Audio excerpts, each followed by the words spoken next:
Greetings, Gatehouse Insiders. We are back with another episode of Gatehouse Insights, and today I'm joined by Penny, who is a happiness hacker. Penny will dive deeper into the topics of how we redefine success, how happiness brings success, the benefits of having a hobby, her concept of unlearning, and much, much more. Make sure you subscribe to the Gatehouse Legal Recruitment YouTube channel where you can see more.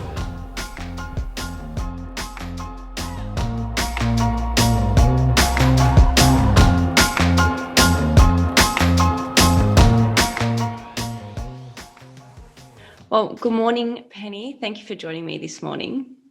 Thank you so much for having me, Louise. So you are a happiness hacker. Tell us more about this and what led you down this path of becoming a happiness hacker. Yeah. So I'm a happiness hacker, which basically I made up.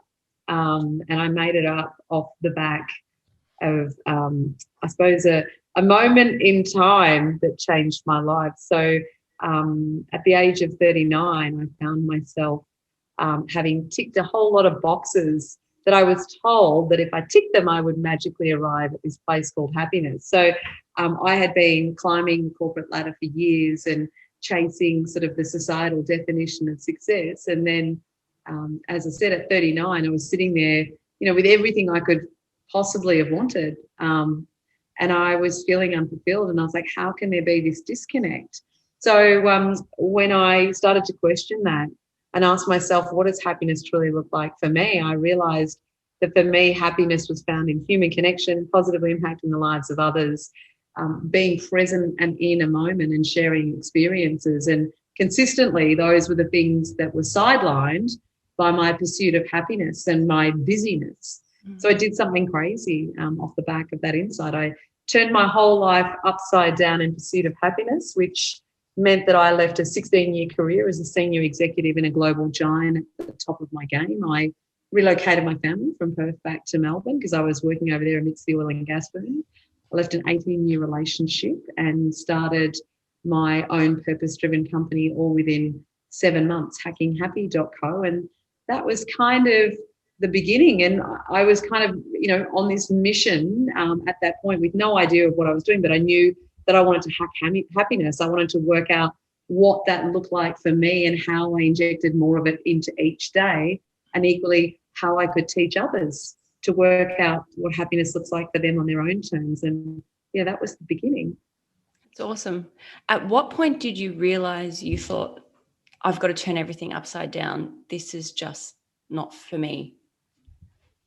Yeah, it's really interesting because I talk a lot about the fact that happiness is found at the intersection of what you long for but avoid, which is really interesting, I think. And it took me a long time to come to that insight. So what happened was I was longing for change, and I'd been longing for it for about 3 years. And this is a consistent theme I see in so many people that I work with, where the time from when they start to think about the significant change they want to make in their career, their life, their relationships, from when they actually take the first action is generally around 3 years, if they ever do act at all. Some people just sit with the longing forever. Yeah. And so I kind of, it wasn't like a light bulb moment. It was more like a dimmer that gradually turned up over those 3 years. And then it just got to the point where I was consistently exhausted. I was consistently burnt out. I was consistently longing, and I was just like, I can't bear the thought of what this is going to do to me if I'm still in this place in 12 months' time. I didn't even recognize who I was anymore. And I know so many people can relate to this because I have this conversation with so many people longing to make change. And it wasn't, like I said, it was a gradual process. But then what happened was the first thing was that I left the corporate job, and then it kind of just snowballed from there. I think what happens is once you make one significant change in your life and you're courageous enough to do that, you sort of sit there and go, well, what else? Like, what else can I do? Because I think what you realize is that you sit so long fearing what could be the uncertainty. And when you step into it, even though it's uncertain, 9 times out of 10, the things that you fear are never as bad as what you think they could be. More often than not, they present opportunities that you never imagined possible. And they also highlight potential that you didn't even know you had. Now, you speak about, like in your book, you have a saying, happiness brings success. And I love this saying. Yes. And many years ago, I was 20, I was working at CBA as a teller, and I didn't really like that role. It was all based on KPIs and targets. And the manager said, Louise, you need to start, basically getting your targets up and your KPIs and things like that. He goes, because success is going to make you happy. I just looked at him and I thought, no, I think it's happiness brings success. But could you share a little bit about this? Because you do talk about it in your book, and it is quite a powerful statement.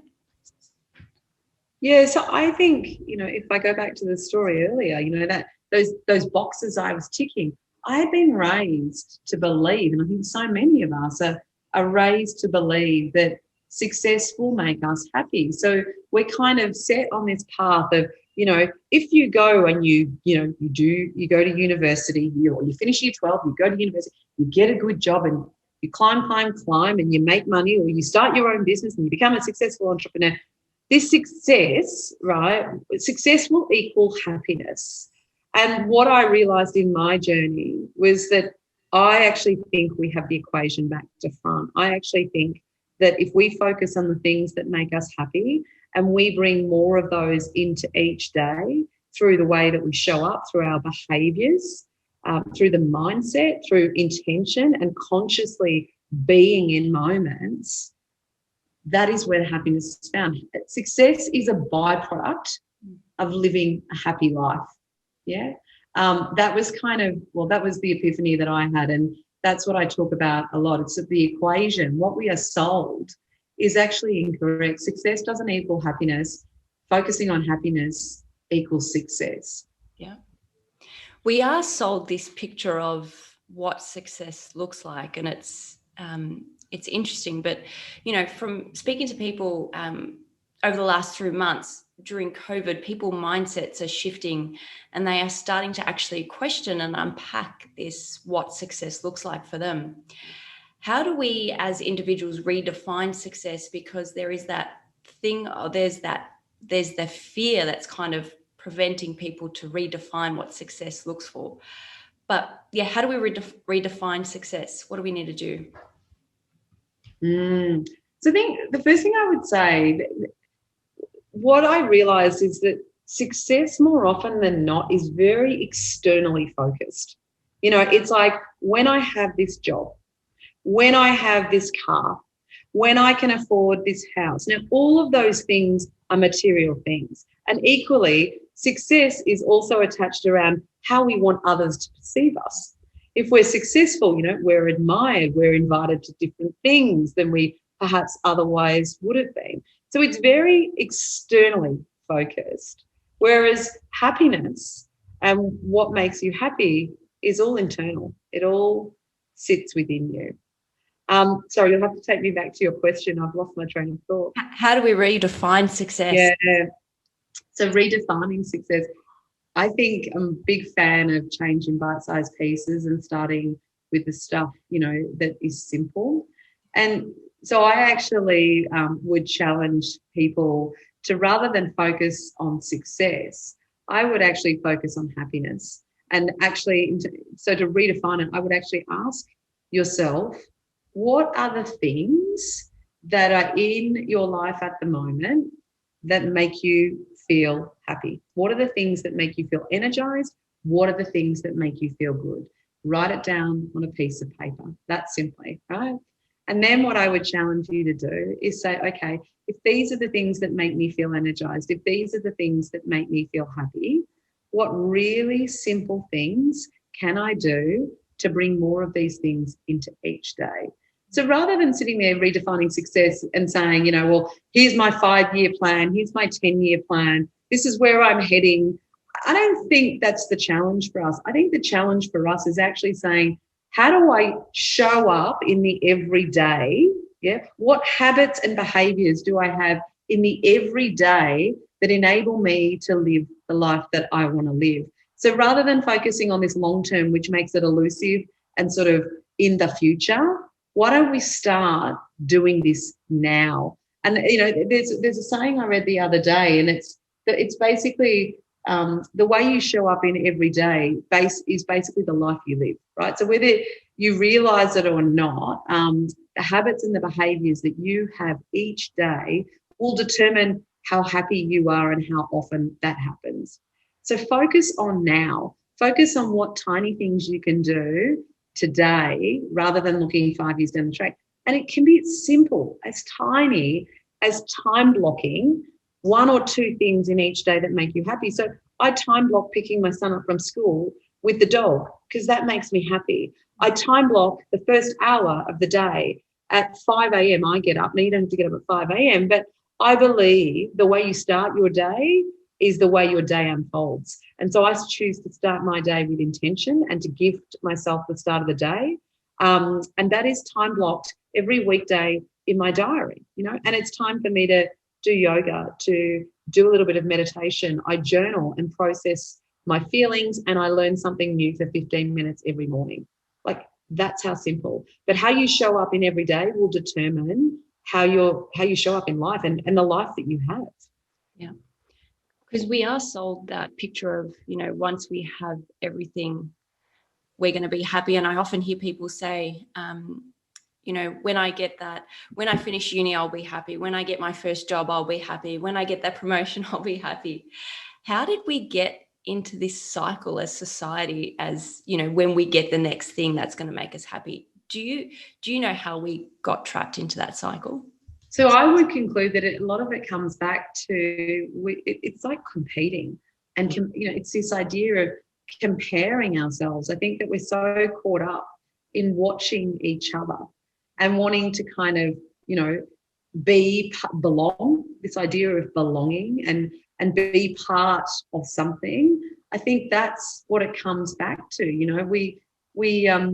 We're very externally focused, and that in itself is problematic, because part of the reason so many of us feel like we're constantly operating in survival mode, constantly anxious and overwhelmed, is because we've become so good at not connecting in with how we feel, and processing feelings, both good and bad, because we're so focused on being busy, on being productive, on getting ahead, on acquiring all of this stuff. But I firmly believe that this focus on productivity, and trying to squeeze as much as you can into every waking moment, it's become our disease. There is no space anymore to be, and we are human beings. There's no space to reflect. There's no space to experiment, to think. And these are all the things that not only energize us and excite us, these are the things that make us happy and that recharge our batteries, but also recharge our brain and allow our brain to do its best work. Yeah. And social media has not helped at all with that, seeing what others are doing and trying to compete with them. Yeah, it's interesting though, right? So I think yes and no. So I think you could, like everything, could be good, could be bad. Yeah. It depends on how you look at it. So I think there's huge benefits in social media if you are intentional in the way that you use it. The problem is that most of us are unconscious in how we use it, and we just basically fill every spare minute we have in our day jumping in and out. So I don't blame the technology. What I'm interested in is, rather than looking at what you're distracting yourself with, which is what social media does, right? And it often, the stuff that we're distracting ourselves with doesn't make us feel good. Ask yourself, what are you using that distraction for? What are you avoiding? And it comes back to what we said at the start, If happiness is found at the intersection of longing and avoidance, what are you using social media to distract you from? That is where the magic is. That is what we need to get curious about, because I'll guarantee you're trying to distract yourself from feelings that are making you feel uncomfortable. And when you start to lean in and explore those feelings, they're often attached back to opportunities for growth, to opportunities for more happiness. We just resist the hard stuff. It's how we're wired. We need to challenge it. Yeah, we do. And that is the hard stuff, challenging those beliefs and those thoughts. From your experience in speaking with people, you have discovered consistent themes where people find happiness, and you speak about them in your book. But could you dive deeper into these themes for us? Yeah, and this is so funny. I'm a huge fan, I'd say, of imperfect experimentation. I'm a recovering perfectionist. I don't think perfection serves any of us if we want to step into the space of the potential that we have, into growth and, into happiness. And so when I first started out, one of the experiments that I was undertaking when I would run workshops with large groups was I had this little activity at the start of a session where I just wanted to connect people. So I'd ask them to pull out their mobile phones, and I would say to them, just pull out your mobile phone and find a picture that makes you happy. It can be absolutely anything, yeah? And then just share it with the person next to you. And what was mind-blowing was that this started as a connection activity, and I've now done it with thousands of people all around the world. And the same things kept coming up. And I was like, oh my gosh, it was like that light bulb moment, 18 months in, I was like, this is where happiness is found. And happiness was found in kind of a couple of key buckets. It was human connection. It was sharing experiences. It was achieving sort of personal goals, whether that was running, a triathlon, climbing a mountain, animals, nature. It was like, and it all came back to, like I was saying at the start, the things that I was sidelining, it all came back to the basics. It all came back to the things that make us human. It was about connection to ourselves, connection to others, and connection to the world around us. And the other thing that was beautiful and sad and interesting all at the same time, when sort of this became apparent, was again that so many people would say to me that these were the things that were consistently sidelined by their, productivity, their pursuit of success, and the level of busy that they had allowed to pervade their lives. It's awesome. I wanted to shift us onto the concept of unlearning, because another great point you make in your book. But could you explain what unlearning is and how we apply it into our search of finding happiness? Yeah. So I think what is interesting is the older we get, for some reason, we can convince ourselves that our belief system is fact, right? And so what happens is we as human beings form beliefs based on our experiences, the things that we are exposed to, and how we allow those to play out in terms of our mindset and how we respond throughout our lives. And then we choose to take those experiences and turn them somehow in our brains into fact. And what's fascinating about that is we are a sample size of one, which statistically represents nothing. Yeah, so just because you believe it doesn't mean it's true. Yeah, and so much, and I, this was probably the rudest awakening for me. I thought I was an expert I had quite a lot of success in my corporate career. But what I realized was that I didn't know much at all. And often what I thought to be true when I stepped out into the entrepreneurial world, it just wasn't. And so when I talk about unlearning is about questioning. What if I was wrong about that? What if the belief system I held was just not true? And how would I go about proving that? And this plays into one of the key skills that I teach people of curiosity. Yeah, curiosity is the foundation of unlearning. And it's funny because when I ask people, we run curiosity programs, when I ask people how curious they are, most people will tell you they're highly curious. But when you actually ask them a series of questions around their behaviours and how they show up in the everyday that would demonstrate that they were highly curious, most people are not curious at all. Curiosity takes time. It slows things down, which doesn't align to this idea of productivity and being busy and getting to success faster. So unlearning is about challenging yourself to sort of say constantly, what if I was wrong about that? And how would I go about proving it? And that, again, comes back to what we were speaking about, is that is where the growth occurs. That is where the discomfort occurs. And that is where you unlock potential and opportunities that you wouldn't have even had your eyes open to before. Yeah. Now, I love this saying in your book, which is we can't control everything, but we can control how we choose to respond. Mm. Can you speak about this? Because this was such an eye-opener for me many, many years ago. Why was it an eye-opener for you? What impacted? I first learned it in the book, Your Uranus Zones by Dr. Wayne Dwyer. Yeah. And it just really, I suppose, opened my eyes. Whereas if things happen or someone responds a certain way, you don't know what they're going through or what they're dealing with.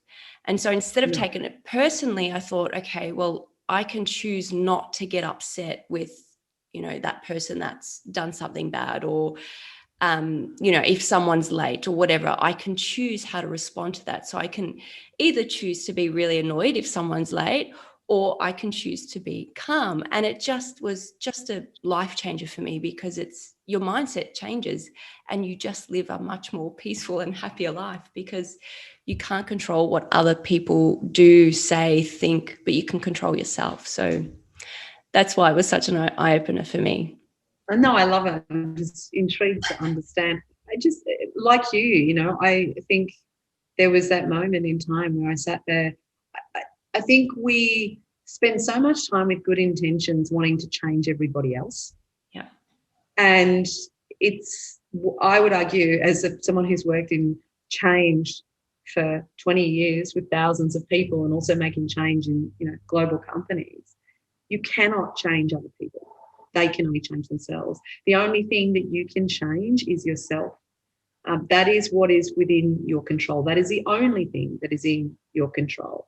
And so realizing that you have a choice every day in whether, in how you behave, in how you respond to certain situations, that is powerful. So you can choose to be angry. You can choose to be happy. Yeah.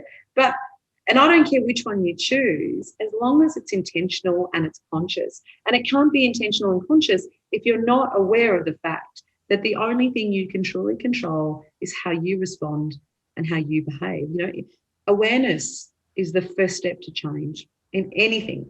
Awareness, and that little nugget. And I think that might be a Tony Robbins thing. I know I've heard him say it before, but that little nugget creates that foundation of awareness. And sometimes you will react in a way that you don't want to. I mean, that's how we're wired. That's part of what happens in the brain when the amygdala kicks in. But being aware of it means that more often than not, the more you practice it, the more you can control how you react, even in moments of crisis or even in uncertainty. Yeah. And it's something that we also teach our team. It's like, okay, when dealing with clients, with candidates, with just people, it's okay, they might do things that might not be what you wanted to, but you can choose to react in a positive or a upbeat way, so that, one, it doesn't affect you personally, and that, that client or candidate keeps coming back to you. So it's something we teach to the team as well, because we realize we can't control what other people do. We've just got no control over that whatsoever. But it's equally another opportunity again for curiosity, right? I think so often we sit there and go, oh, they're crazy, like that, because they're not responding how we would expect them to. But I think one of the things we teach people is how to have curious conversations, how to ask more questions than make statements again, or have opinions around what we believe to be true. And so one of the greatest opportunities we have in life is to practice listening and to ask good questions. And I listened to a podcast recently that was absolutely beautiful by an expert in listening. And he said, one of the most powerful things you can do is go into a conversation without an agenda. Yeah. And just listen to the other person or explore where they're coming from. And he said also listening, I love this, listening is going into a conversation with the willingness to have your mind changed. That is what true listening is. And I think, if we can go into these situations where we're sitting there and things aren't playing out how we want to, and we're feeling reactionary, what a beautiful opportunity to ask curious questions and sort of say, well, that's a different perspective from what I'm thinking. Help me understand how you arrived at that. I'm really curious. Like, I talk a lot about surrounding ourselves. Another powerful thing to do if you want to unlearn and open the door to possibilities, to surround yourself with unlike minds. There's so much talk about like minds. I talk about unlike minds, people who challenge you to look at the world through a different lens. Again, that is how you shift your perspective. That is how you grow. That is how you learn. These are the people that you should be investing your time in. Yeah, I like it. Unlike minds, not too many people speak about it. It's always about, I'm creating a group or with like-minded people, but you do grow from the people, because you all think of the like-minded people, but when you go to unlike-minded people, it's the growth. Correct. I'm going to do that more. It's challenging, right? So when I worked at Shell, and I was managing large-scale change across the organisation.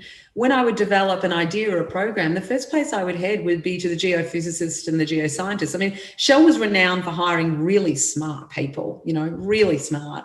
And I would go to these guys because they were the complete opposite of me. Yeah, most of them were introverted. Most of them were highly analytical, and data-driven.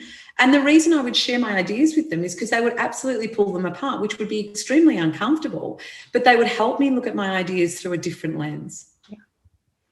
And the more you share an idea, the more it grows. Yeah, I really love it. I'm going to do that from now on. Thank you for that.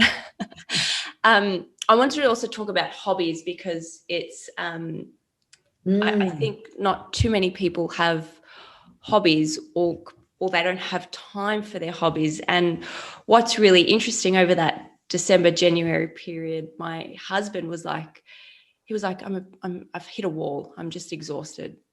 And one of the things he uncovered during that, he realized he didn't have any hobbies. And he thought, he said to himself, all I'm doing is working, and that's it. And it's having an impact.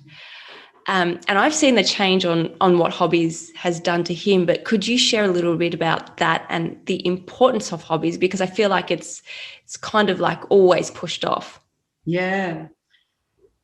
It's funny, this was a light bulb moment a few years back. When I met my boyfriend, who I've been with for 5 years now, I was astounded because he's 10 years younger than me, and he had all of these hobbies. And when I say I was astounded, that was the light bulb moment, because I was sitting there going, he has a garage, and he builds things and he makes things, and he's out there all the time tinkering. This was kind of his hobby. His other hobby was judo. He loved martial arts. And did that on a regular basis. And him and his brother were fixing up an old 1970s Celica. And that was a project that they did together every Sunday, and the whole family would come together. And I was just sitting there going, like, one, the fact that he was like 30, at the time he was like 33, and he had all these hobbies where most young people don't have hobbies, let alone older people. And I was like, how have you got the time for all of this stuff? And then I started to ask the question, as I often do, again, experimenting in the audiences and the classes that I was running. And I would ask people, who's got a hobby? And people would put their hand up and say, oh, yeah, I've got a hobby. And then when I asked them what their hobbies were having coffee or drinking with their friends. Now, that is not a hobby, right? A hobby is often a creative pursuit with no fixed outcome other than the pleasure of doing it and being fully in the moment. And the more I started to look at this, I was like, this is interesting. And then I started to look at the science behind hobbies. And I write about this in the book. The science shows that people that have hobbies are likely to be way better problem solvers in their work. They're equally likely to be more refreshed and recharged, because these pursuits help their brains, connect dots in different ways, and also help their brains, as I say, recharge. And I was like, this is fascinating. So hobbies, whilst people think that they take time, yes, they do, but the benefits of hobbies beyond just the pleasure that they bring people extend into every other aspect of your life, as I say, from problem solving, from recharging your brain, and equally to making you more effective in your work. And I think what's interesting was, here in Melbourne, where you and I are, is what happened in lockdown. People started baking bread, and I started drawing, and with my son, son, we started drawing classes and we started playing board games and all of these little things.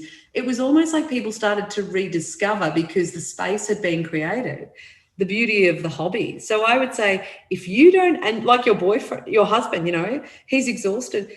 If you don't have a creative pursuit, if you don't have something outside of work, you will fill your time with your work. And that's not healthy. And nor is it going to make you happy.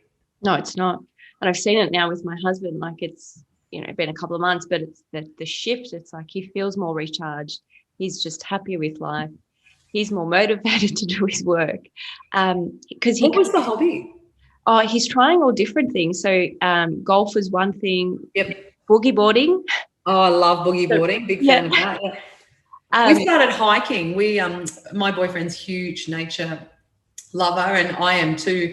I just didn't realize it. And so we go on these crazy 40K hikes over a weekend. Yeah. We carry 12, 15K packs on our back. Like, sounds crazy, but I can't tell you how much joy it brings. It's just the switch off and the recharge. So it's, I've seen the benefits, and I highly recommend others, if they don't have hobbies, to get one. Oh, yeah. Yeah. And before we close, I want to talk about your future dreams. What are your future dreams? Do you have any? I do. It's so interesting. So one of the things that that is, I suppose, a constraint in my life at the moment, I have a beautiful 10-year-old son, and I have a great ex-husband.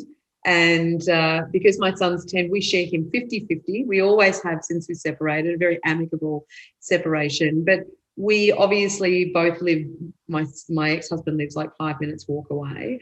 And so whilst he's at school, we both live in the same area. But my dream is to live by the ocean and the bush.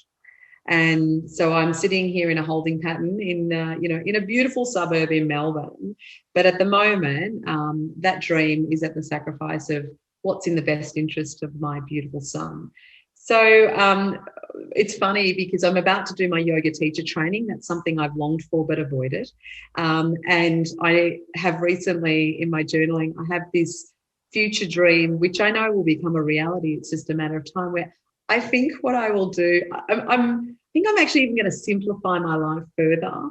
I have this dream of basically traveling around Australia, hiking and camping with my boyfriend, staying in caravan parks all around Australia, and just teaching yoga and sharing that lifestyle online. That's it. That's amazing. Yeah. That's awesome. So I think I'm just going to pack up my whole life, and this is, it's probably 6-7 years away when my son's finished his high school. I've said to him, I'm not going to be here, but you will always have a room, and you can come with me if you want. But that's when, that's kind of the next evolution of my life, going back to basics. Basics, actually, being simplicity does bring you happiness as well. Like, it's without a doubt. I work less hours than I've ever worked, but my hours are way more focused, way more intentional, and I'm way more productive than I have ever been. And my life is really simple. I used to go on these glamorous holidays to 5-star resorts. We've just spent a weekend camping up in Valhalla in Gippsland. I love that idea of being connected with nature. I love exercise. I love just being with people that I love, and sharing experiences. And I've come to realize that realistically, all the things that make us happy are pretty much accessible to each and every one of us. I just think we're looking in the wrong places. Penny, you are amazing. So thank you for joining me this morning. Oh, thank you. It's been an absolute pleasure. And there you have it. Another episode of Gatehouse Insights draws to an end. Thank you for watching, and thank you for sharing this video with your friends. And if you haven't already done so, make sure you subscribe to the Gatehouse Legal Recruitment YouTube channel, where you can see more.